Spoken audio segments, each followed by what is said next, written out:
Andito tayo ngayon sa parking facility ng residences na tinitirahan ng aking kapatid, ng aking brother-in-law dito sa Rivervale.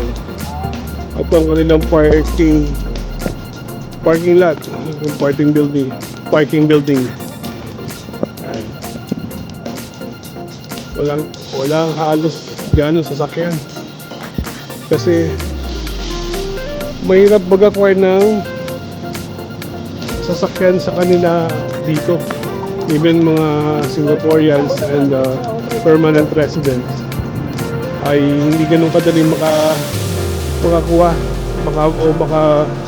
makabili ng sasakyan dito sa Singapore.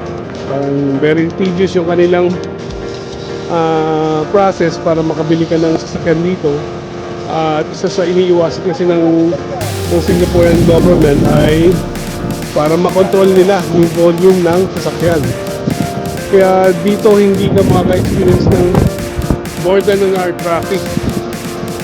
Bihira naman ang traffic. Ang mga usual na nag-traffic dito yung sa borders. Tulad doon na experience namin kahapon. Yung borders papunta ng Malaysia at papasok ulit ng Singapore, yun ang medyo matraffic. Pero moving, kaya ka lang naman nagka-traffic kasi nga kailangan dumaan ka uli ng immigration out and in back to Singapore. So yun po, ayan ang mga buildings within Rivervale